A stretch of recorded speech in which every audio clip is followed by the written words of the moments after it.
Welcome to New York Got Game. Boom shakalaka.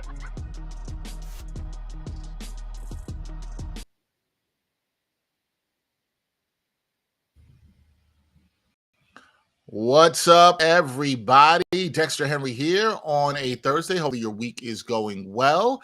Welcome to New York Got Game, Knicks Weekly Live. I am solo for this portion this week. My boy Brian Fonseca is on vacation. He is out vacation. He was in Spain. I can't wait to hear about that when he returns. So it's just me, but we do have a special guest that will be joining us at about 7:45-ish or so. Kazeem Famuyide, you know him from many platforms, but right now, most prominently 7 p.m. in Brooklyn, that he hosts with Carmelo Anthony, Monica McNutt, Miro, the kid Miro, also does well there too. And Kaz does a bunch of other stuff with Fanatics, the Ringer Wrestling Show, so a bunch of stuff, and he'll be joining us. Excited to talk with him. He's a big Knicks fan. I see him a lot at the Knicks games. He's been on with me before on the Rapid Rundown, different things, so appreciate all that. Thank you to everybody who's already checking in on YouTube, Facebook, wherever you're watching. A regular Crim's dad, my guy, hopefully not hating on EPL football this week. Appreciate you checking in, my friend, as always. But we're here to talk about the Knicks, where there is a lot going on with the New York Knickerbockers. We have plenty to talk about. They fall to the Cavs on Wednesday night, 124-105. The Knicks were up by 15 in this game, and the Knicks had a 71-game win streak when holding a 15-point lead. That obviously was snapped. They weren't able to hold that lead. And there's a lot, I think, to talk about in this game. And I think we'll dive into it more with Kazeem once he joins us. But if you're a Knicks fan, and obviously the narrative around the Knicks has become, can they win the big game? Can they beat Boston? Can they beat Cleveland? And you know, guys, if you watch my content, if you watch the show, I like to talk about things with nuance. I like to put things in their proper context when we can. So going into this game, I think if you're a pretty level-headed Knicks fan, did you want to win? Of course you wanted to win. And you heard before the game, after they beat the Sixers on Tuesday night, you heard Josh Hart talk about the fact that the team needed to compete. And I thought that was big. They're undermanned. They're down 3-point guards on this team right now. They needed to compete, though. I thought that was very important for the Knicks to compete. I could have seen if, they don't win the game because Cleveland is just superior in talent. The only person they had out was Ty Jerome. It was a long shot for them to win, but you wanted to see them compete. And in the first half of this contest against the Cavaliers, they competed. And I think it should be noteworthy when I'm looking at a game like this with that context around the Knicks, who came out and competed. And you definitely saw that from OG Anunoby, who was aggressive. And we'll get to him more later about this, I would call it an offensive explosion. He scored 20+ in, I believe, 8 straight games now. So and his game really seems to be blossoming and evolving early on. He's been really, really good in terms of that offense efficiently and still bringing it defensively like we know he can bring it. So you saw that from him. Josh Hart was also very aggressive in this game early on. Obviously, he's somebody who said the team needed to compete. I thought he really competed for sure. I thought Karl-Anthony Towns gave good energy and good minutes. I thought you saw it from Delon Wright, particularly on the defensive end. So these are things you could be encouraged by. Now, did this game play out, just bringing nuance here again, the way most games do, when one team is playing on the second night of a back-to-back and the other team has been at home waiting for that team to play for 2 days? Yeah. And to add the fact that they're undermanned, yeah, the game kind of played out exactly how I thought it would. Very similar to, in a ways, the Clippers game the previous week when the Knicks played them on a back-to-back, right? We've seen this in the NBA before. Everybody's seen this movie before. They know how it goes. But I think if you're a Knicks fan, you should be somewhat encouraged by what you saw in the first half. That doesn't mean there aren't things to talk about in this game that you should be discouraged about that. Now, there were some issues. OG Anunoby got in foul trouble. Karl-Anthony Towns got in some foul trouble. I did think Towns had some ticky-tack fouls called on him that, wasn't necessarily the best. And I think you also saw in this with Towns late trying to force it, where he wasn't that great, was with the turnovers. Right? Crim's dad, I hear you say, what did he do well? I thought he was aggressive in trying to attack the rim. Now, turning the ball over, you can't have that. He had 7 turnovers in the game. That's not going to get it done. I do think putting it again in proper context, he's playing without a true point guard for most of the game. He's playing with Delon Wright. Brunson's not there, who helps make Cat better, all this other stuff. We know Cat's limitations, even as a guy to go get his own points and go and get his own shot, right? We understand all that. But I thought he brought energy. That's what I'm saying. What he did, I thought he competed. These are the guys I'm saying I thought competed, which is what Josh Hart asked for. With that being said, I said Karl Anthony Towns, he had the foul trouble. OG Anunoby got in some foul trouble. And the second half, the wheels fell off for the Knicks. They looked like a team that had been playing a back-to-back. They looked tired. I'm not sitting here making excuses, but did I expect them to win the game against Cleveland? No. I didn't expect them to win the game against Cleveland. And I thought for the most part, guys gave effort, right? So this is not the kind of loss that I'm particularly down about or really bothered about or anything of that nature. Now, here's where we're going to get into this part of the show. I'm going to definitely talk about this with Kaz. There was one player in particular who I think Knicks fans are frustrated with from what I've seen. I think rightfully should be criticized for his performance or lack of performance in this game. And I hate doing this because this player actually lately had been playing pretty good and had been efficient and shooting the ball and scoring. But we got to talk about Mikal Bridges for this game. I understand with everything I said, and this is why I wanted to put in context. I understand the Knicks are on demand. You want to compete. And I just gave credit to those guys that competed. But 6 shots from Mikal Bridges? 6, guys. 6 field goal attempts for Mikal Bridges in this game against Cleveland. And that's sort of the headline. You've seen this all over social media, Knicks fans talking about that. And they have a right to say you want to see Mikal Bridges a little bit more aggressive, which is a word that keeps coming up with Mikal Bridges. We've seen it from him lately, particularly without Brunson. We've seen some of that from him, where I think Knicks fans should be encouraged. Not to the level we've seen the rise from OG Anunoby taking this opportunity for more touches and to attack the rim more, but we haven't seen the same level of that. But we've seen stuff from Mikal Bridges where you're like, all right, if he keeps this energy when Brunson comes back, things could be okay. Now, you should be bothered by the 6 field goal attempts, that he took. But even my thing is when you look at all these games that the Knicks have played against Cleveland, when you look at all this stuff, Bridges has constantly been cooked by Donovan Mitchell. Absolutely cooked. And if you paid attention to this game last night, OG Anunoby had the early assignment on Mitchell and did a pretty damn good job on him. When Bridges started guarding Donovan Mitchell was getting wherever he wanted. He was comfortable. Now, I understand Bridges covers a lot of ground. I will always want to bring nuance here, right? He covers a lot of ground. He's the main point of attack defender, and that's fine. But we understand what the Knicks traded him for. I'm not going into the amount of picks and all that stuff. I'm talking about what he was brought here to do, right? Specifically. Everybody understood that he was supposed to be a third scorer and play elite defense. We haven't always seen that elite defense this season. Mikal Bridges' first season in New York, to be kind, if I'm being nice about it, has been underwhelming. And so a lot of the headlines are going to be those 6 shot attempts that he took, which there's no defending that. It's got to be better than that. But the defense, too, has got to be better. Where's the pride?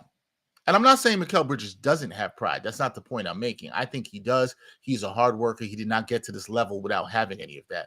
But you want to see a little fight back on the defensive end. You want to see him give a damn in the fact that Donovan Mitchell has been cooking him. And we've seen it 3 games. And look, the Knicks play the Cavs again next Friday. I don't know who's going to be suiting up for the Cavs, or the Knicks could have the 3rd seed locked up by then, so who knows who's playing in that game. But particularly against Boston and Cleveland, you need better from Mikal Bridges. We saw other guys come out and compete and were better. And I thought tried to set a tone, and you got to respect that, even if you didn't think the Knicks were going to win this game, and I did not. But you got to have better out of Mikal Bridges. It's just simply that. Because if it's about building habits, and the season is long, guys, and you want to build habits as you move towards the playoffs, And you've heard Knicks players talk about this. Josh Hart's talked about it. OG Anunoby's talked about it. This is the time now. It's about building the good habits, right? It's about having that foundation for what it is you want to do that you've been building throughout the season. And when you see the aggressiveness that you saw from a Josh Hart, from an OG Anunoby, even from Cat, despite the 7 turnovers, you can't say that he didn't want it. You can't say any of those guys didn't want it, didn't try. Yeah, they were gassed, second night of back-to-back, all that stuff. We understand that. And here's a great stat that my producer, Jeff Stansberry, just hit me with. Of the Knicks' 8 rotation players last night, of the 8 rotation players that got minutes in this game, only Tyler Kolek had fewer field goal attempts with 4 than Mikal Bridges. You can't have that. Now, look, Josh Hart hit some threes last night. I want to pull up Josh Hart's numbers right here for me. Josh Hart has 17 field goal attempts, guys. Josh Hart, who we know is limitations to his game in terms of shooting, 19 field goal attempts. Josh Hart took 19 shots, and Mikal Bridges took 6. That can't happen. And I'm giving Mikal Bridges the credit for how he's played recently, how efficient he's been, and good he's been. But this is what the fans want to see, and I think rightfully so, in the big games. Against Boston, against Cleveland, what are you made of? What are you going to do? This is not me. You know where I've been on this all season, guys. I've said it's a long season. I've said it's a process. I said that it was going to be some change with the Knicks changing 3/5 of their starting lineup. I've said this all season. I'm not backing away from it. So we understood there was going to be some adjustment, but we got to call a spade a spade. We got to call a thing a thing. Mikal Bridges last night's got to be better. He's got to be more aggressive offensively, and he's got to be better defensively. And the defense is the part that concerns me more. A lot will be made about the 6 field goal attempts, and I have no excuses for that. You can't have 6 field goal attempts because all you're doing is playing into the defense the Cavs want to play. They want Josh Hart taking. They'll live with Josh Hart taking 19 shots, and that's no shade to Josh Hart. We just know his limitations from the outside. They'll live with that. When you're only taking 6 and you're Mikal Bridges, you're playing right into what they want to happen. So I want to hear from the fans. I want to hear from you guys in the chat. Was this a big concern for you? How did you feel about the Cleveland loss? Shout out to my guy, Fritz. He said Knicks didn't look sharp in the second half. No, they didn't. They looked like a tired team, Fritz. Only Cat could drive, and he was getting hacked. Now, I understand we'll get into the officiating. I did think Cat got hacked on some calls and wasn't getting them, right? Don't disagree with that. And I thought some of the calls on the other side are very ticky-tacky. Some calls on OG. I thought some calls on Cat. But the Knicks looked tired. They didn't look sharp in that second half. And like I said, they looked like a team on the second night of a back-to-back. As a Knicks fan, would I be terribly concerned about this loss? No. No, I wouldn't be terribly concerned about this loss. Would I be concerned about the effort from Mikal Bridges? Yeah, I think that's fair. I think that's fair. Someone said beside OG, Knicks play too soft. I don't think this is a toughness issue. I think soft is a word that gets tossed around too much, too lightly and too easily.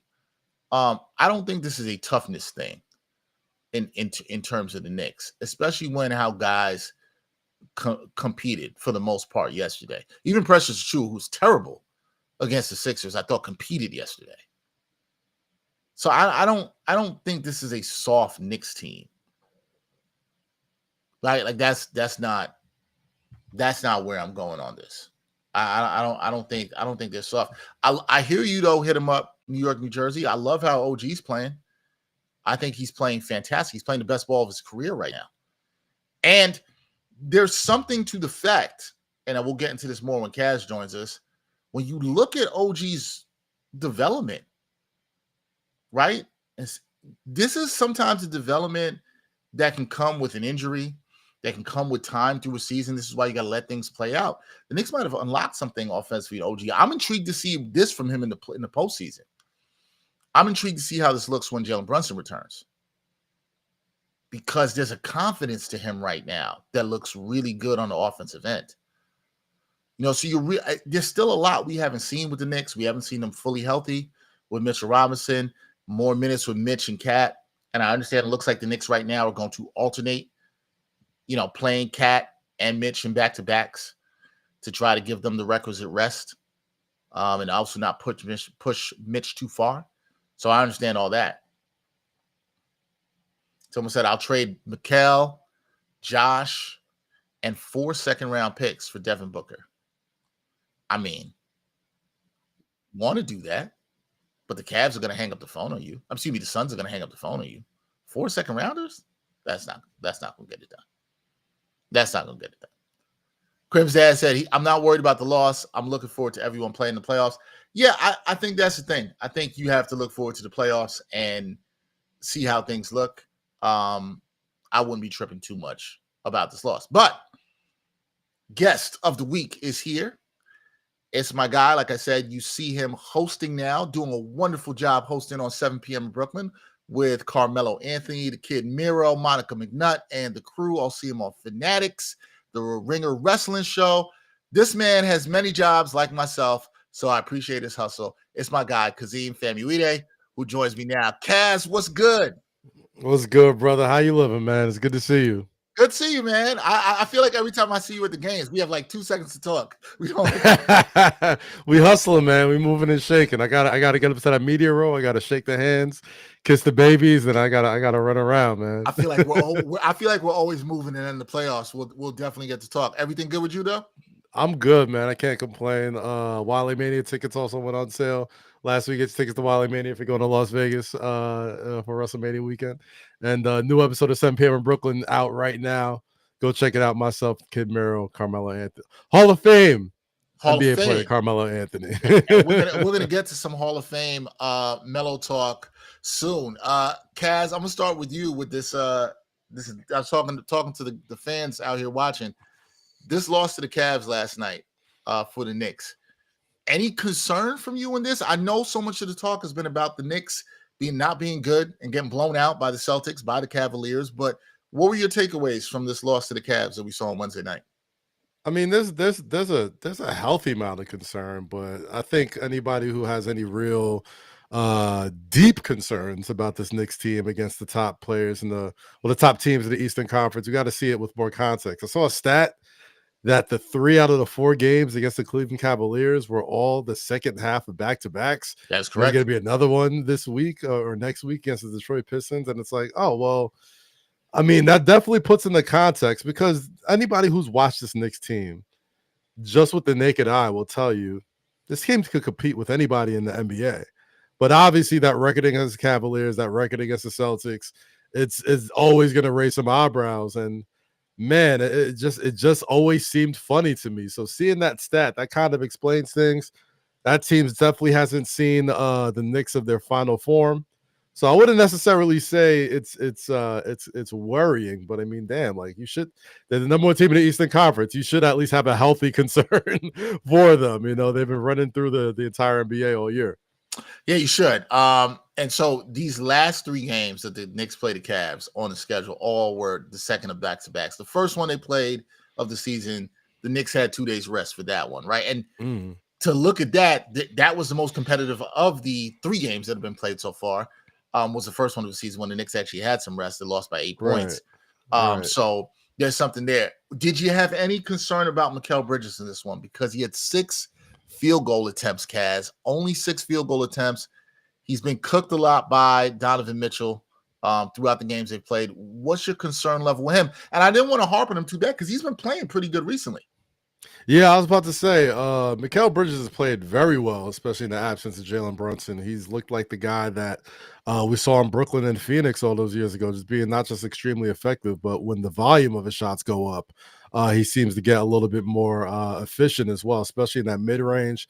It seems like it's automatic there. And, you know, when he gets an opportunity to sort of be the initiator on pick and rolls, he's been great offensively. We've seen a whole bunch of that throughout the entire regular season. However, we didn't see a whole bunch of that this game against the Cleveland Cavaliers last time out. And obviously, it's going to be different when Jalen Brunson gets back, because even though he is definitely an important part of the offense, Mikal sort of has to switch back to being that catch and shoot creator in the mid range that he was for most of the season. Unfortunately, most of the time that Knicks fans had an issue with how well he was playing. But I'll say this, the sort of good thing, and you never want Jalen Brunson to be hurt, but one of the good things about him, not playing these last couple of games is that we did get to at least see Mikal Bridges be a primary option. And I think at the very least, he gets to sort of build up that confidence going into the most important part of the season. So I'm not that worried. I just look at the Cavaliers like that's a great basketball team right there. That is a team that has been running through everybody throughout the entire NBA season, and that is not the Cavaliers team that you pretty much punked 2 seasons ago in the playoffs. And we got that iconic quote card with Jarrett Allen saying the lights were a little brighter than he expected. That's not the same guys that we're going up against. So different times. Different times for them. I do think, I agree with you. And Mikal's been good. He's been good recently. But I think some of the Knicks fan base, and I know you've seen this on social media, some of the Knicks fan bases, they gave up 5 first-round picks for him. They're not going to let that part go, Kaz. That's going to be something that they're gonna harp on all the time. Do I think he has to be better against these teams? Absolutely. He's got to be better. You can't have the 6 shots, and you got to be better defensively. But again, everything in context. Second night of a back-to-back. Don't have your top 3 point guards. I understand all that. Let's talk some positive, though. Let's talk some positives. I like that. OG Anunoby. Yo, he's balling right now. Look, he's been balling right now since Jalen Brunson went out. Do you think he's unlocked something where the Knicks can look at him and say, okay, he's the definite third scorer, third option on this team, and you can give him the ball and say, go and get a bucket? Man, we did an episode of 7 p.m. in Brooklyn a few weeks ago when the Knicks first hit that little bit of a rough stretch against the Celtics and the Cavs that were both on national television. And one of the glaring things myself and Carmelo Anthony noticed in those games is that when the offense stalled, there was no place to get an easy bucket. There was no place to force some action. And obviously Jalen Brunson could do all he can, but at the end of the day, he's 6'1" generously. You know what I mean? Like, that's not a lot of, you really don't want your initiator in the paint being 6'1", taking all that punishment. OG Anunoby sort of built for that. And if there's anything that I think that's been unlocked in Brunson not being around is being able to see OG look like somebody who is worth $200 million. I mean, a demon on both sides of the court, shooting with confidence. But it's his attacking to the rim, because I love the points, don't get me wrong. But it's what driving to the rim initiates offensively. It makes the defense collapse. It makes shooters get more open. It gives space for Karl Towns. It gives space for Mikal Bridges. It gives space for Josh Hart. And we know we need Josh Hart to shoot confidently, but he needs a little time to shoot confidently. If he's getting somebody, if they're daring him to shoot and he's like already starting to dribble a little bit, it's not great. But if he's just catching and letting it go, he's at least decent. What we've seen with OG is that, like, he's not soft. He will take it into the teeth of the defense. He'll dunk on you, and he'll initiate offensively. And that's the same thing that Melo said when I was sitting with him. He was like, what the Knicks need to do is get OG Anunoby's big ass and get him into the paint and get some and create some contact, get to the free throw line, do some things that help initiate the offense that isn't predicated by Jalen Brunson isolations or Karl Anthony Towns barrel into the rim, especially on times when he gets into foul trouble.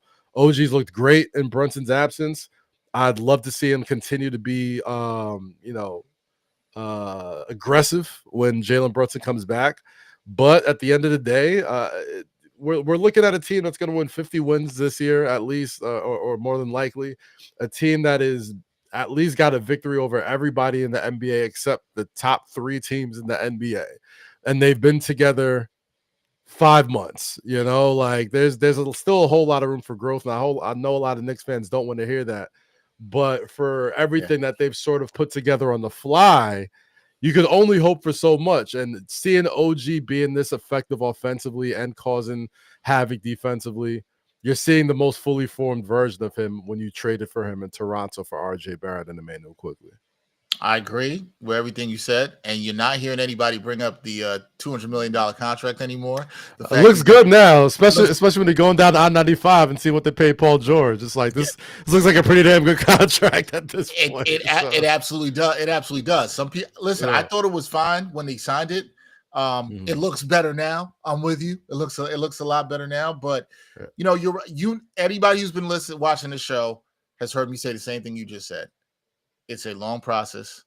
This team is developed well. They have the sixth best winning percentage in the NBA. Yep. They changed 3/5 of their starting lineup.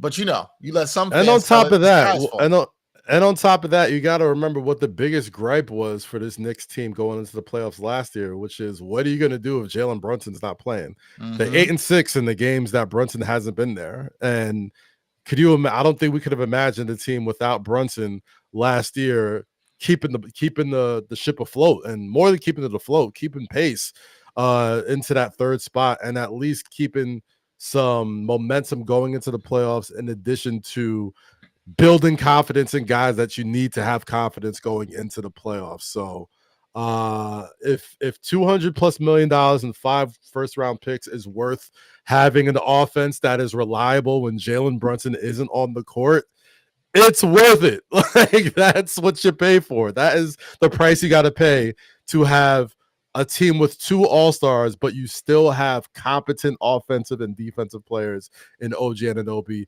and Mikal Bridges. You can't have buyer's remorse when you see Giannis is up for sale possibly, or Kevin Durant might come on the free agent market. Like, you can't get buyer's remorse there. What you're paying for is that feeling of knowing if Brunson or Cat don't have it going, we got 2 guys that have proven that they can get it going. It's a good point.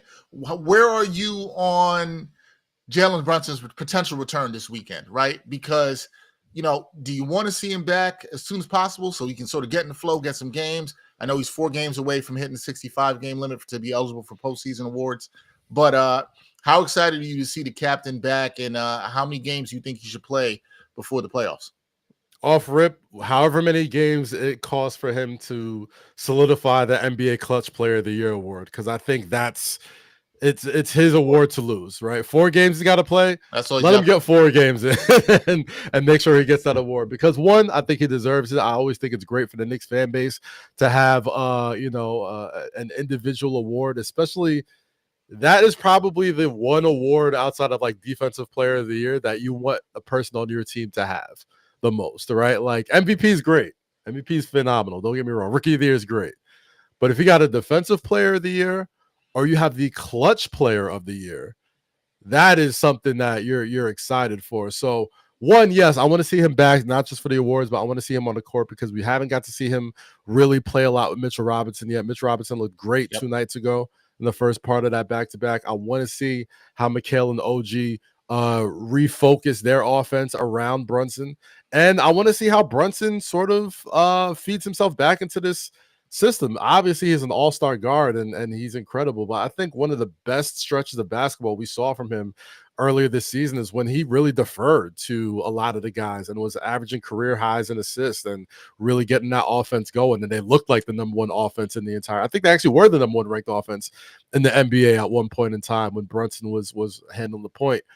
And just get him to the fourth quarter and just know when it's crunch time and it's tight and, you need somebody to give the ball to. There's nobody I trust more in this NBA with the game on the line than Jalen Brunson. So I definitely want to see him back on the court.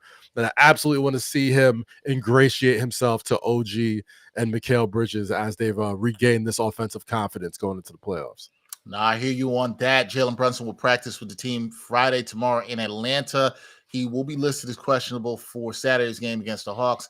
Could play in that one. Could play Sunday at the Garden at Phoenix. We'll see which one he plays in. Shout out to everybody joining us here in the chat. Hit that like button. Hit the subscribe button. We have Kazeem Famuyide.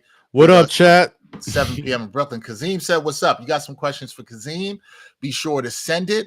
I do have our guy, East Blue Drew, up in here, who says the Knicks can only hoop against lesser teams, Kaz. And you're saying the quiet part out loud. You're saying the quiet part out loud. There are great teams do that. Very good teams do that. If all the other teams are lesser than, that means your team is one of the good teams. The New York Knicks have the 5th best record in all of basketball, and they haven't been able to be fully formed quite yet. Even with the injuries, Mitchell Robinson does make that much of a difference. And dare I say it, I'd almost think Delon Wright makes a little bit of a difference as well. I think you look at what he's done defensively and the way Tibbs likes to play. I don't know what it is with Campaign and Campaign's injury, and groin injuries are always touch and go with McBride. So I hope he gets better and he's good to go by the playoffs. But, Delon Wright has shown me something. He showed me as a guy who could come in on the offense and do something. Not, you're not relying on him to give you 25 and 8 like Brunson is, but he can do something. But defensively, I think he's played his way into, Tibbs looking his way and just knowing the way he plays and knowing that he wants to go defense first, especially coming off the bench. And he doesn't necessarily like playing rookies and stuff like that. Like, I like what Delon Wright has shown me in these games. And there's been moments throughout, this stretch where I'm like, damn, is Tibbs ever going to get some credit for literally finding all these people and getting some production out of them? Like, it seems like every season he finds a guy or two that gets you something, whether it's through free agency, whether it's through trade, whether it's through the trash heap. I don't want to call it the trash heap, but the free agency, getting people off the street basically from G League and all that. So Yeah. I'll say this, man. Yeah, you want to be able to go up against the best teams in the league and beat them, but this Knicks team, outside of those games against the Celtics, they really haven't been fully formed yet, and it's gonna be tough. It's gonna be tough going up against them because the Celtics, the Cavs, the Celtics and the Thunder in particular are having historically great seasons. I'm sorry, the Cavs and the Thunder in particular are having historically great seasons, and the Boston Celtics are the defending world champions. Like, what more do you want? Right? Like, they are going to be tough to beat. Absolutely. Yeah, I think my thing is, like, if you came into the season and everything, because I feel like we're talking about it in context, Kaz. If you came into the season and you said this team changed 3/5 of the starting lineup, they have the 5th best record in the NBA at this point where we are right now, and you're like, hey, the only thing that you have a problem with, I'm not the only thing, but you get my point. They haven't beat the top 3 teams in this league, who are 2 of them, as you mentioned, who are having historic seasons. Right. I guess what I'm saying is it's not that bad, right? Like, it's not that bad. Dex, the trenches, bro. You know what Knicks fans have been through. I understand real that. Knicks fans. I know it. I'll take these problems over 5 and 10 years ago problems 20 times out of 20. I'm cool with that. Like, listen, get me excited in the playoff, and you know what? Like, anything can happen, man. Like, booty holes get tight in the playoffs. The Garden gets rocking. Like, we've seen it. Like, just get there. And don't tell me about whatever, like, oh, this happened in the regular season. Don't ask anybody who's played any sort of NBA basketball. The regular season don't mean nothing in the playoffs. We've seen it happen to the Knicks where they were stopping the Indiana Pacers throughout the regular season. Who sent them home last year? Don't give me injuries and stuff like that because things happen. But at the end of the day, the regular season and the playoffs are 2 completely different animals. You just want to be playing your best ball going into that, and literally anything could happen. And I like the Knicks' chances this year against anyone. Nah, I completely agree. You're right, Crim's dad. Every team in the NBA loses to every team. You're going to take some losses to some bad teams. It's going to happen. Teams have off nights. It's not that big of a deal. Kaz, I got to ask you about this KD stuff because Shams Charania today had his report. He was on NBA Today. He said the Knicks had mutual interest. The Knicks and KD had mutual interest in each other at the trade deadline. So now you know what's happened. The Knicks fans are talking. Some want KD. Should the Knicks go after KD if things go awry in the playoffs? What do you say? Do the Knicks need Kevin Durant, or is it Kevin Durant just needs the Knicks? Ooh. Kevin Durant is a player that fits on any team. Like, if there's 30 out of the 30 teams, if they have an opportunity to add Kevin Durant to their roster, they are going to do it, right? At this point in Kevin Durant's career, you expect him to want to play championship level basketball or playoff level basketball. So you're going to be tied to these, really good teams, your Celtics, your OKC Thunders, your New York Knicks. The Knicks thing is obviously always going to raise an eyebrow because Knicks fans still feel some type of way about that free agency several years ago. Knicks fans still feel that type of way when KD went on Hot 97 and said, they're not the cool thing in New York City. So Knicks fans, God bless them.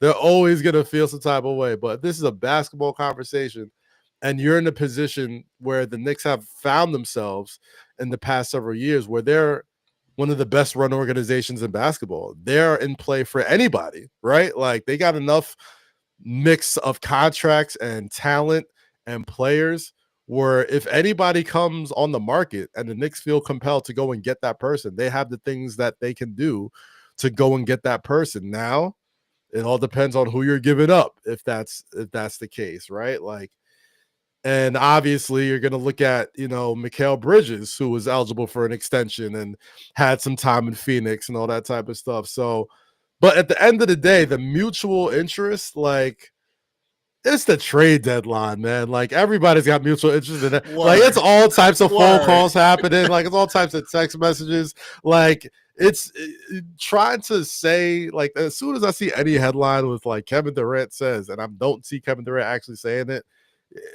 you can only take it so far because it's not like he's hiding on Twitter. Like, he will tell you how he feels. It's a good point. And exactly. Like, I think even somebody DM'd him and was like, yo, is this true? And like, he said the cap emoji. Like, nah, it's cap. So it's like, who knows? But me personally, as a fan of basketball, and a fan of Durant, I'm definitely not saying no if you can get Kevin Durant for a price that doesn't kill you or doesn't kill your nucleus or doesn't kill or is more additive than subtractive, So that's still one of the baddest dudes to ever do it, man. Like, so get out your feelings, Knicks fans. If he's a Knick, you'd be very, very happy with him on your team. Trust me. Would you do, because a lot of people are asking, who would you do it for? So I just off the top of my head, OG and Mitch's money would get you close to Durant's salary. You probably have to throw in another like lower level player in there. Would you do OG and Mitch for KD? I don't know if I'm letting go of Mitch because I still want to see what he looks like next to Cat. But I gotta look at Bridges, right? Only because he's extension, eligible soon. And the Knicks could, have their, they're going to have a decision to make in the offseason if they want to extend him or, they'll figure something out with him. And if they want to put him in a position where, Bridges stays and figure something out where he wants to stay in New York, then I'm cool with that. But I'm definitely not part of the fan base that is trying to gut 3/5 of the lineup again and try and do another rework all over again, going into another season. So I ain't trying to do that. But if you're telling me like Mikal Bridges and Deuce McBride get it done, like you're gonna need more money to that because the Knicks can't bring back more money than they can send out. That's right, the problem with exactly. the Abrams stuff. That's the holdup with the trade. It's like, well, yeah, if the trade you proposed, yeah, I think they would do it, but it's gonna take. So even I'm just going off the top of my head from thinking about the salaries. If you do Mikal and Josh Hart, you still have to need to add another player. Yeah. But the point you were making, Kaz, is you're getting back to the same problem, right? Where your depth is now being gutted and you're adding a 37-year-old, granted, he's still a top 10 player, still easy money sniper, but now you have the same depth issues again. Is that the best course for the Knicks? Nah, because that's still going to be an issue, right? And that's what I said. Like, unless it's something that isn't, that's additive to this Knicks franchise, which is hard to do, right? Like, he's not a free agent. You're going to have to give up something to get something, right? And if what you're giving up, and this is a Knicks team who's been, you got to applaud them for their restraint over the past several years because there's a lot of almost Knicks trades that I think with, the hindsight being 2020, we're like, thank God they didn't pull the trigger on that one. I think this current regime, they have a pretty strong track record of free agent moves, trades, free agency signings. So I'm in Brock Aller we trust, man, and Leon Rose we trust. Like, if they feel like that's the move and they can do it and still be a championship level team, or it makes them over the top championship level team, I'm sure they will find the deal to do it. But one thing you're not going to get from this current iteration of the Knicks franchise is a desperate trade. They're not going to do any of that. Yeah, so that's not been that bad. Yeah, so if it makes dollars, it'll make sense. Me personally, I would love to see this team a second year with, a real cohesion and just adding pieces. Like I don't want to see this team subtract really anything at this point. Like I think you get to a point as a franchise, as a team, that you're good enough. You're going to get good players that'll take a little less to come play with you because they know there's a chance to win a championship. And I think the Knicks are at that point where it's like they got enough top level talent. Now they just need some of those guys that you just sprinkle in there that are either vets or guys that are just about to get paid, that you get them at a price that people don't expect. You lean on your recruiting, you lean on your scouting, and you do your best to add to this core. Like I think this core is really, really good. They can't beat two historically great teams right now, but I think you give them a year or two, and maybe we're having a whole different conversation about this core, which we at least got 4 cracks at it for the next 4 seasons between Cat, Brunson, Bridges, and Anunoby and Josh Hart. So we'll see, man. We'll see. Yeah, I'm kind of in agreement with you. I mean, also we need to let the playoffs get through first and see how that goes, and then we can talk. Playoffs will change everything. Trust that.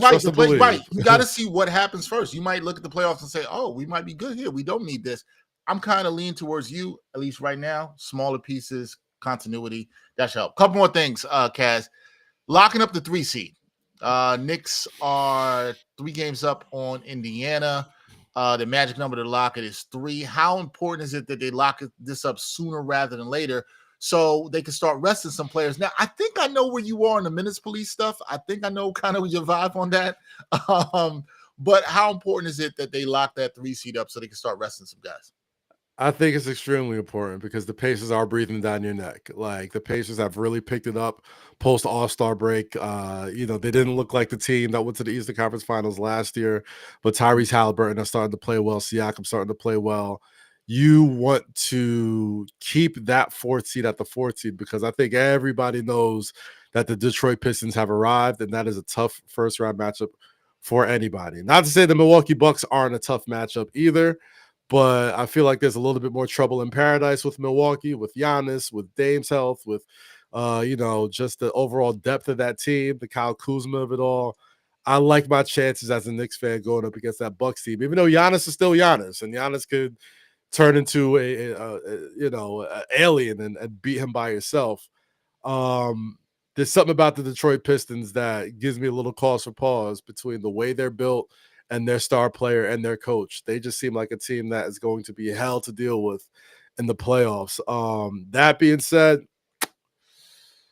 I want to see the guys rested. I want to see, this team go into the playoffs with this roster fully healthy. That was the number one thing last season. And even without the Knicks' health, they still had a postseason that could be applauded by anybody given the circumstances that they had to deal with. So, yeah, man, lock up that number 3 seed, get 4 games under Jalen Brunson's belt, sit their ass down for the last couple of weeks, maybe get a little tweaking here and there, some first half games, do some NFL style preseason stuff. You play the first half, set the second half, but keep them sharp, but keep them rested and healthy. That should be priority number 1. And priority 1B is avoid the Pistons. Avoid the Pistons, priority 1B. All right, let's see if they can do. You kind of spoke on this before. You said you think Mitchell Robinson is a difference maker. How much of a difference maker do you think, Kaz, that he can be in the postseason? Because we know the defensive limitations of Cat. We know the Knicks have not been good defensively, although since Mitchell Robinson's come back, we should give him credit. The defense has been trending up, right? Like they're somewhere between 11 and 13 right now. How much of a difference maker do you think he can be for this Knicks team in the playoffs? I think you said it. Since he rejoined the team, the defense has been trending upwards, right? Like this is a team that is calling card as defense. And Mitchell Robinson, what he does is he gives the Knicks the opportunity to gamble, right? Like you have 2 incredibly talented wings in Mikal Bridges and OG Anunoby. You got an Energizer Bunny and Josh Hart, who seems to never get tired. And when you got Mitchell Robinson back there, playing cleanup to any sort of, missed assignments, you get the opportunity to gamble a little bit more, and you want to gamble with guys like Bridges and OG and Josh Hart, especially in the playoffs, because the game slows down. It becomes more of a half-court game. And I think in a half-court game, especially offensively, when you got a stretch five like Cat, you got Jalen Brunson running the show, and then you got Mitch Robinson back there who can get you at least some finishing around the rim. He makes a huge difference for this team. I think he's shown it. I think the only opportunity he hasn't really got to show it yet is against these top teams that I think a lot of Knicks fans are waiting to see. But just strategy-wise, man, like his free throws have gotten a little bit smoother. He's had a really good game 2 nights ago, and he gives the Knicks he's the great eraser. He erases all the Knicks mistakes. He gives them the opportunity to gamble, get on fast breaks, get easy buckets, get the crowd hype. And you can't really put a price on that type of thing, man. Like, he's a guy who's going to match up against some of the most talented bigs in the NBA. Your Evan Mobley's, your Kristaps Porzingis's, even if it's Detroit or the Pacers, you got Miles Turner on one side, you got, Jalen Durant on another side. Those are all quality bigs, and you're going to need another big because I don't want Karl Anthony Towns banging with those guys. He gets no foul calls. 0 foul calls. I've never seen a 7-footer drive that much and not get a whistle that you would expect to. So I like Mitchell Robinson in that spot, taking Cat away from that and giving the Knicks a defensive identity that really made them tough to deal with all last year. Yeah, no, Mitchell Robinson has been that guy on defense, one of the best offensive rebounders too. So we know the impact there. Last thing before I get you out of here, Kaz, your boy Melo. Elected to the Hall of Fame. You call him Hall of Fame Melo. We know about the decoration of his career, 10-time All-Star, 6-time All-NBA, NBA 75th anniversary team, 3-time Olympic gold medalist, NCAA champ, forgot about that. Scoring title, won with the Knicks in 2012, 2013. What's your favorite Melo moment that you have? Because I'm actually doing something this weekend with Melo's my top 5 Melo moments that I'll be bringing to the people. But what's your favorite Carmelo Anthony moment as a Knick? Man, Easter several years ago, I was at the game against the Chicago Bulls. I was with my guy Aqua Boogie over at Hip Hop Wire, the editor-in-chief over there, and he had free tickets, and we went. And he is a Knicks hater, dog. Like, he literally just brought me because he knew I was a big Knicks fan, and he just wanted to shit on the Knicks as much as he possibly could. And it turned into an instant classic, man. I think it was Easter Sunday. And Melo and those two just back-to-back just daggers and game winners and clutch shots in regular season and in overtime. I mean, in the regulation and in overtime. Seeing that live and in person was incredible. But I got to tell you, man, and it's a reason why I pinch myself every time I get to do 7 p.m. in Brooklyn with Carmelo Anthony. Like, it really started in Syracuse, man. Like, he really captured my imagination as the freshman who, just came out of nowhere and, dominated college basketball with the court. Like, we talk about iconic, college players. You talk about your Fab Fives. You talk about, UCLA, Georgetown, players and teams that really set basketball culture on fire. And I remember what basketball was like when Carmelo Anthony was leading Syracuse to the national championship, man. Like, it was in a beautiful spot. And he was a guy who, immediately became one of my favorite players. And I just followed his career up until, him becoming a New York Knick on my birthday of all days. So, wow. Yeah, exactly. So it's in the cosmos, man. Like, the dude is a Hall of Fame person. Above all, like, you can't find anybody with any sort of credibility or any sort of gravitas to really find a bad word about Carmelo Anthony. It's with good reason. He's a good brother. Stay mellow is more than just a good catchphrase. It's really how he lives his life. He's changed my life personally, just as a media personality. And on top of that, man, I love that he's first ballot because he got a whole lot of flack.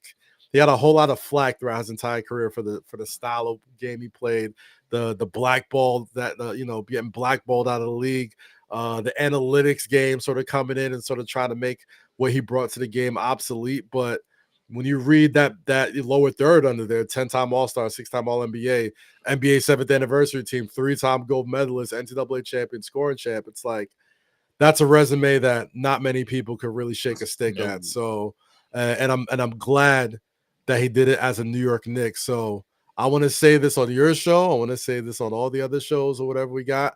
Madison Square Garden, New York Knicks. You got to get the 7 up in the rafters on top of that. Now that he's a Hall of Famer, now that he's certified, I know it is a big thing to retire a number. All you need to know is that nobody in the Knicks franchise will ever even dare to put on the number 7 because this team and this city and this culture wouldn't let it happen, right? Like they wouldn't even let another person wear number 7. If you grew up in the Knicks tape era, if you grew up watching Carmelo Anthony shoes. So do the right thing, Garden. Do the right thing, New York Knicks. Do the right thing. Put number 7 in the rafters. He's a Hall of Famer. He's a guy who changed the culture of your franchise. You don't have the team you have right now if it's not for Carmelo Anthony, point blank and period. So, and to add to that, Kaz, he came here when nobody else wanted to come here. When nobody else wanted to come. You know, he and Amari came here. I know it wasn't the greatest era. So East Blue Drew talk about the Melo Knicks tape era. I think you're right. I feel like I did something with somebody a couple years ago, but I asked him if Melo's number should be retired, and there's always mixed answers to that. But Kaz here is advocating. I'm advocating for it. What are you doing? What are you doing? How many Knicks players are in the Hall of Fame that don't have their jersey up there? You're gonna make it an awkward conversation. He'd be the only one. All right, so do right by him, New York Knicks franchise. Do right by him. Get number 7 in the rafters for sure. I think it gets done. I think you make a good point before I let you go because, you know, you've seen this too. Whenever Melo is at the Garden and they put him on the Jumbotron, the crowd goes nuts. He gets the biggest. You know, he gets ovation that you see Pat get. Patrick Ewing gets that huge ovation. You know, Clyde he gets that. It. Obviously, Clyde. Clyde is Mm-hmm. going to get the hugest of the hugest. But yeah, salute to Melo. We, like I said, the numbers speak for itself there. Great career. Obviously doing a great job after his career with you guys on 7 p.m. in Brooklyn. Kaz, thank you, man. I hit you yesterday. You came through. You said, brother, I will be on the show. We haven't chopped it up in a while. Next time I see you at a game, though, we got to talk some more because it's just been real. I know it's been too in and out. I gotta bring you where I go. We gotta go to the Chase Lounge. We gotta really chop it up like we're supposed to. You know what's funny? I'm gonna have to do that with you before a game because sometimes I'm walking around the court and I don't get to the Chase Lounge. And I was just saying this to Clyde the other day when we did our interview. I was like, yeah, I don't really ever get to come back here and just chill because I'm all over the place. But oftentimes people should know this. Kaz is generally sitting like a row or two in front of me. It's not even like we're far away. Exactly. You know, the media. I pull up on my guy Sean Little, Jeff Johnson, Monaco. You know what I mean? All the media row guys, and I gotta come show love when I get a chance to. So next time, I promise you, we'll catch up proper. We'll catch up proper. Again, brother, appreciate you. The continued great success with 7 p.m. in Brooklyn. Please tell everybody where they can catch it, along with Wallet Mania coming up. Tell everybody about that. Whoo, it's going to be a long one. All right, guys. Wallet Mania tickets are on sale right now. Go get those. We just announced a whole bunch of new stuff. It's presented by Netflix this year. So it is our 10th anniversary. It's the biggest one we've ever done. If you're going to Las Vegas for WrestleMania, it is the place to be to kick off your WrestleMania week. Catch me on 7 p.m. in Brooklyn with Carmelo Anthony, the Kid Mero, Monica McNutt, and Rudy Gay each and every Thursday on YouTube. Anywhere you stream podcasts, it's the #1 basketball podcast in the game. We're up for a Webby Award. Go out there and vote for us as well. And you can catch me on Fanatic Sportsbooks, talking all things hoops, talking all things bets and spots and all that type of stuff. And gosh, if you're a wrestling fan, catch me on the Ring of Wrestling show, Bass Man show every Monday and Thursday, talking wrestling, all that type of jazz. I stay very busy, as one could tell. I'm very long-winded. I'm trying to become less long-winded in my old life, but it's a lot to talk about. What do you want me to do?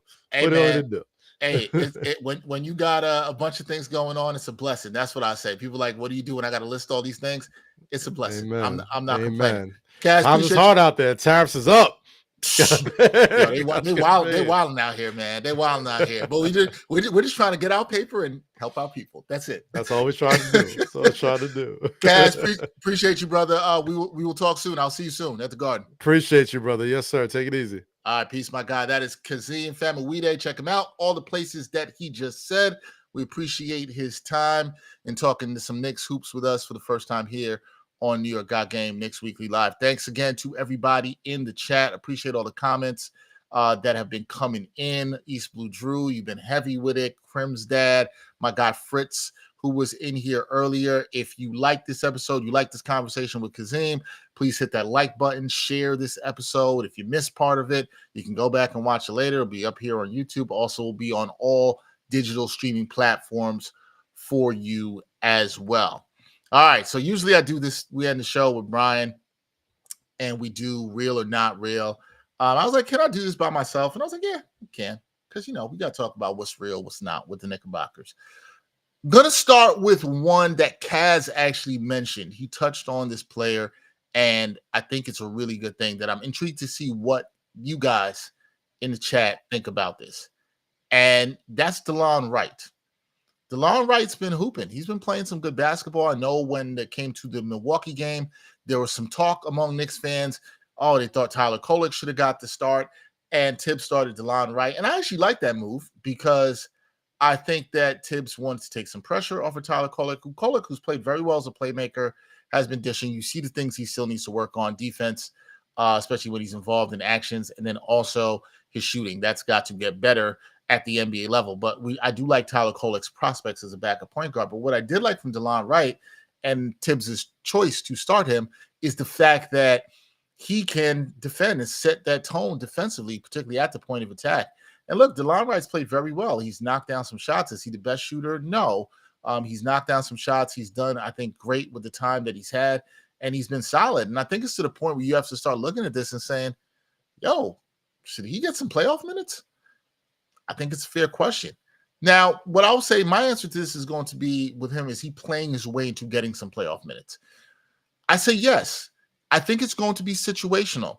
And I think Tibbs will look him as in a situational settings of how he can use him, offense, defense, subbing him in. If you're really struggling, you need some defense, can you put him in there? East Blue Drew in the chat makes a comment that Delon is better for us. His height and length helps us. I think it's a great point, East Blue Drew. He's 6'5", right? He's a guy who's taller than Jalen Brunson, taller than Miles McBride. He gives you some length. He can guard 1 through 3. You like that there from him, and I think that's really helpful to Knicks. And then he's been hitting some shots. He's been getting in the paint a little bit when he can. Is he a top rotation player? No, but he could be an 8th or 9th man on some teams. And he's played some winning basketball, and I think that's all you want. You want guys that can give you versatility and play basketball. Now, whose minutes does he cut into? Does it cut into some of Cam Payne's minutes? I don't know. I don't think it'll cut into Deuce McBride's minutes when he comes back, because you like what Deuce can give you on the defensive end. You also like the shooting that you can get from Deuce McBride. But it's interesting. I think the guy's minutes he could cut into a little bit is Landry Shamet. Landry Shamet, who's actually shot the ball really well over the last couple of games, and starting to find his confidence. Just when I think a lot of Knicks fans were out on Shamet and were like, hey, I don't know if he's going to stick around in this rotation, or is he really an NBA player? He started shooting the ball well again. He's been playing with more confidence. So, Delon and Landry, I think, could be battling for some of those playoff minutes on the wing. But I could see some times, because Delon is a better defender than Landry Shamet. Shamet obviously is the better shooter, even though he's in shot well like it most of the year. I think it'll be interesting to see. So I say, yeah, give Delon Wright some minutes. I think it'll be situational for Tibbs, but I think he's a guy shown Tibbs that, hey, I could play. As Kazeem mentioned on here, and I thought was good, and he's right. I don't think the Knicks front office or Tibbs has gotten enough credit for this. They find the guys that can sometimes play, some diamonds in the rough you've seen, and, that can work sometimes in these situations for the Knicks. And Delon Wright, look, he got traded for Jericho Sims. It was 2 expiring contracts traded for each other. Delon Wright's been helping the Knicks more than Jericho Sims is currently helping the Bucks. So it looks like the Knicks have won that trade, in which I think a lot of people thought was a nothing burger of a trade. With all the injuries the Knicks have had at point guard, it's absolutely been helpful. All right, next one up. So I'm going with Delon Wright. Yes, he should get some minutes. think it'll be situational, but I'm with that. Mikal Bridges, his continued struggles against the top Eastern teams, right? And shout out to my producer Jeff, because he gave, and you've seen the stats right here, folks, in the lower third. Bridges versus Cleveland and Boston this season, just 13 over 13 and a half points per game. He is shooting the ball well, 51% field goal percentage, not so great from three, 31% from downtown. That's not a number you want from Bridges, because you brought him here to shoot better than that from downtown. But the plus minus is minus 121. And I don't like to go crazy on plus minus all the time, because a lot of that depends who you're out there with, what's the situation in the game, all that other stuff. But here's a stat. When you talk about Mikal Bridges and what you'd like to see him do more, which is like get to the rim, 3 total free throw attempts against Boston and Cleveland this season. And look, just to put everything in context, because you guys know how I am about that, but just to put everything in context, Bridges in the 14 games since Brunson's injury, guys, okay? Because I said I didn't like what we saw from him last night, and I think it's fair to say that. But I think we can also put things in context and say, hey, since Brunson's injury, he's been pretty good. 21 points per game, 54% from the field, 36% from downtown, and plus 91 if you're into the plus minus, right? This is what he's done. So he's been very good since that. And I understand that some of the Knicks fans still don't like what they've seen from Mikal Bridges. They don't like the fact the Knicks gave up 5 first-round picks for him. And I understand that. Now, does he? And I've said that, and I said his season's been underwhelming. I think that's me being pretty nice, right? Does he have to be better against the top teams? Yes. A lot of Knicks have to be better against the top teams. But particularly, you want to see what you got from Mikal Bridges. Now, if he's giving you the numbers that I just mentioned over the 14 games without Jalen Brunson, you will sign for that. You will sign for that if it's 6 points less per game, because it ain't about the points.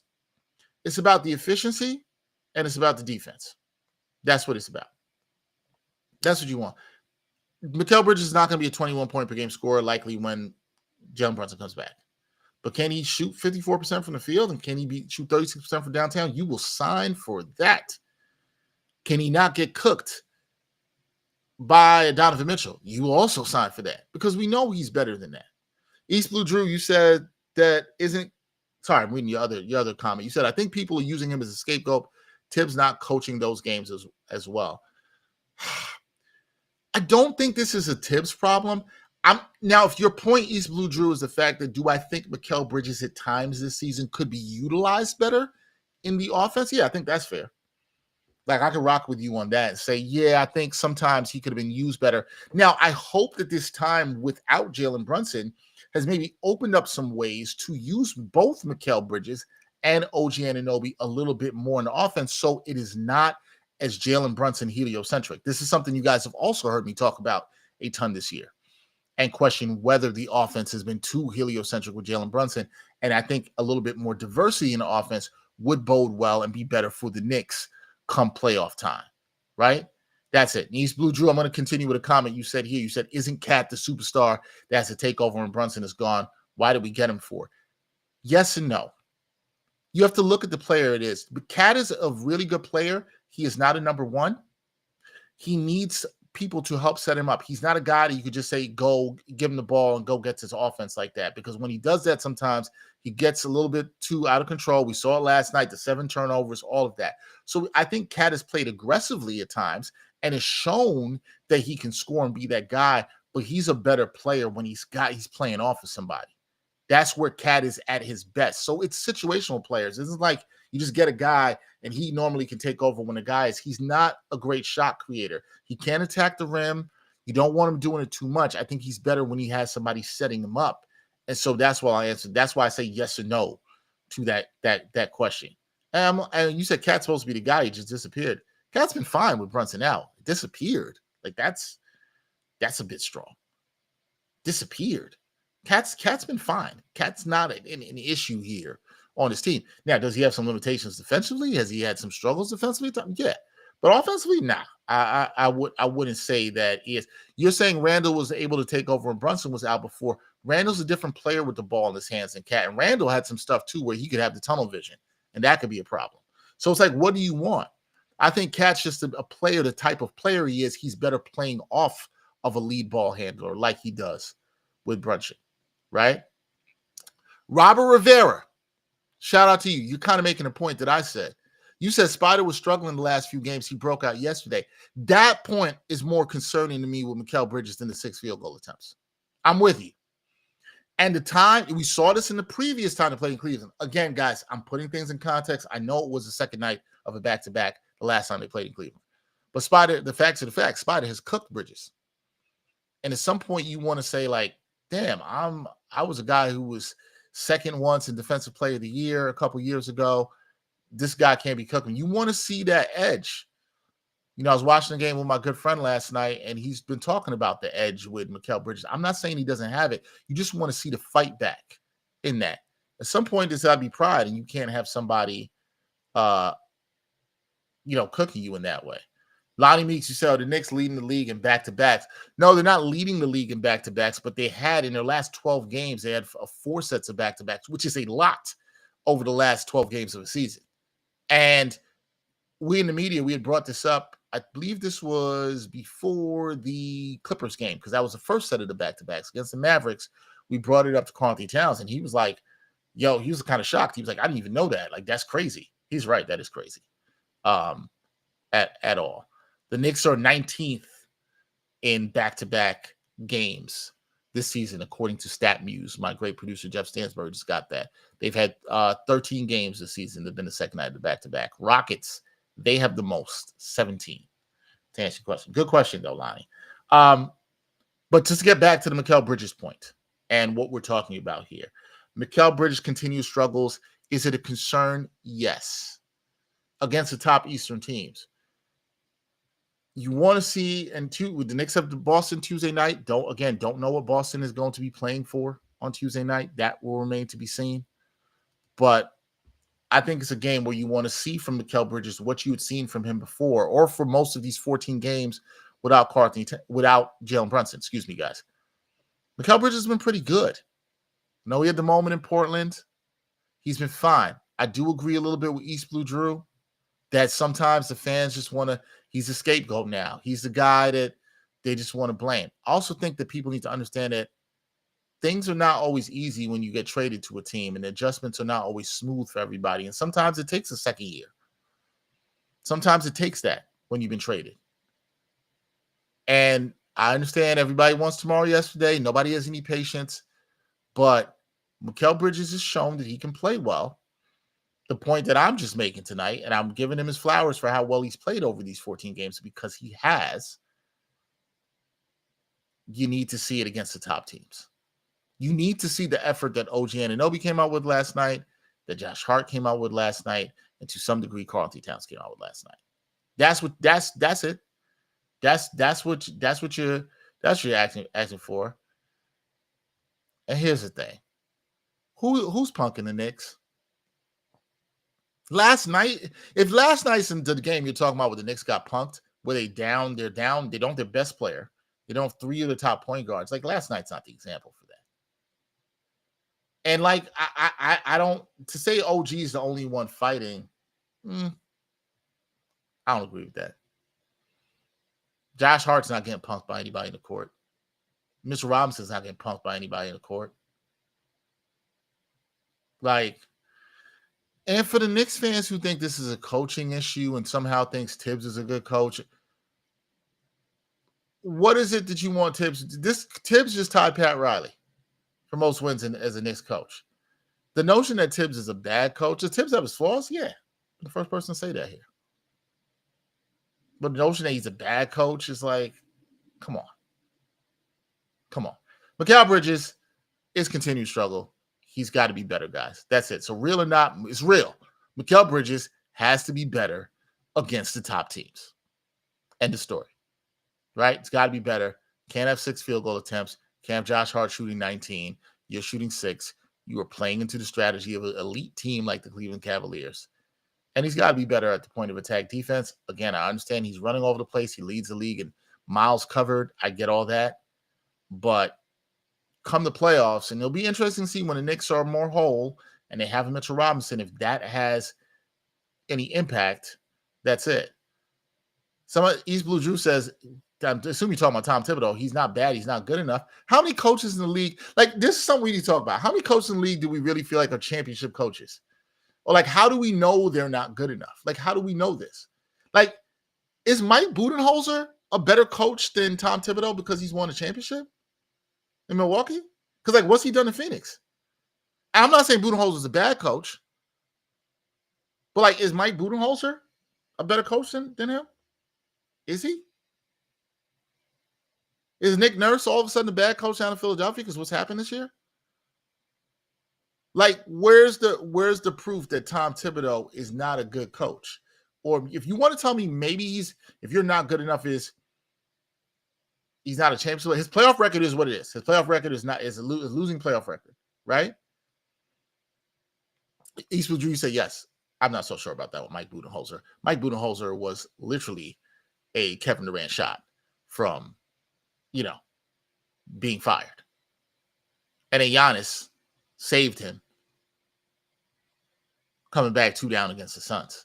But nobody's acting like Mike Budenholzer outcoached Monty Williams in that series.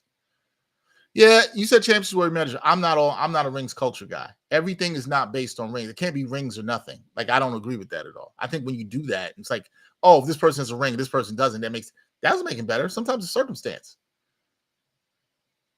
Like, they could get in a situation where they had a good team and the players play well. Coaches don't win without players either. That's the other thing I think we act like. It's not all or nothing. You don't win without the personnel. You got to have the personnel. All right, we got to wrap. But last thing, for real or not, the Knicks would consider, and we talked about this, revisiting a potential Kevin Durant trade this offseason. Now, Kaz talked about it, and he said, look, and I get it, anytime you could add KD, who's probably the most malleable superstar that you can add to a team, you take it, you do it, because he's that good.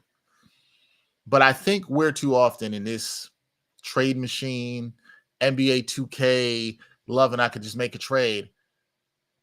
Some of the fan bases in basketball, you're too enamored with names and not enough with fit. Now, Kevin Durant, I think, from a basketball perspective, can fit anywhere, as I just said. But what does he do to your team? The Knicks' issue isn't they need more. Somebody said this in the chat too.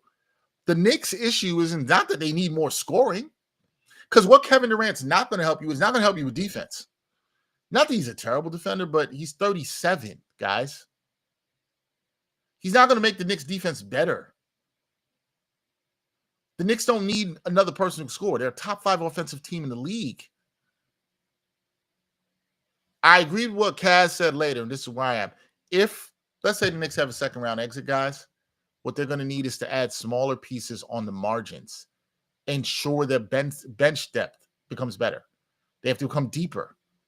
Some of you would like a little bit more physicality. I'm with that. But Kevin Durant isn't, to me, the difference of what's going to get the Knicks past the elite of OKC, Cleveland, and Boston, because we're literally talking about 3 teams. That's not what they need. They need to be deeper. They need more two-way players. That's the difference between them and OKC and Cleveland and Boston. Those teams right now have more and better two-way players on the fringes. That's what the Knicks have to go out and do in the offseason. But the offseason's an offseason. We need to see what happens in the playoffs with this team. We need to see how they finish. This is a good year for the Knicks. They're going to win 50 games again. We'll see how many they win. The sky isn't falling. This team is growing and evolving. It'll be okay. Kaz also mentioned this. I think it's a good point. This regime has not been about quick fixes. I don't see them going now. East Blue Drew, I agree with you. The entire league is younger, and the Knicks have guys who are right in their prime age. The Knicks have a good roster of guys right in their prime. Nobody too old. Campaign is the oldest rotation player. You don't need to add age to the roster for a quick fix. That's what this regime hasn't done. Now's not the time to do it. So I understand no matter what happens with the Knicks, if they get bounced second round, the KD talk is going to come up again. I get that. But I'm glad to see some of you guys in the chat are being a little bit sensible and thinking about the depth and thinking about what the team's in. Getting older. I love KD. This is not any shade to KD. I just don't think for this team and where they're going in year 1 of this new group, I just don't think he's the answer. So real or not, they should not revisit this in the offseason. It is a no for me. That's going to do it for this week's show. Special thanks to my guest, Kazeem Famuyide, for joining us from 7 p.m. in Brooklyn. He was fantastic in there. Thank you to all of you guys who did a great job watching, checking in, and talking with us. We'll be back next week on Wednesday. So after the Celtics game and before the Pistons and then Cavs game, we'll be back next week to talk. Brian should be back with me. We'll talk about that on Wednesday. New episode of New York Got Game will be dropping this Monday. We'll have more information now with the guests. I told you guys we'll have a fun video coming this weekend where we look at the top 5 Carmelo Anthony moments with the New York Knicks. That should be a really fun one as well, too. As I said again, like, share, support New York Got Game, however you have. You want to listen to this on digital streaming platforms or on Spotify, on Apple Podcasts, any place you get it. Also, thank you to my guy, great producer, Jeff Stansbury. We went overtime on this one. Appreciate all y'all. We'll catch you next week on New York Got Game, Knicks Weekly Live. Peace. And thanks for watching New York Got Game. Boom shakalaka.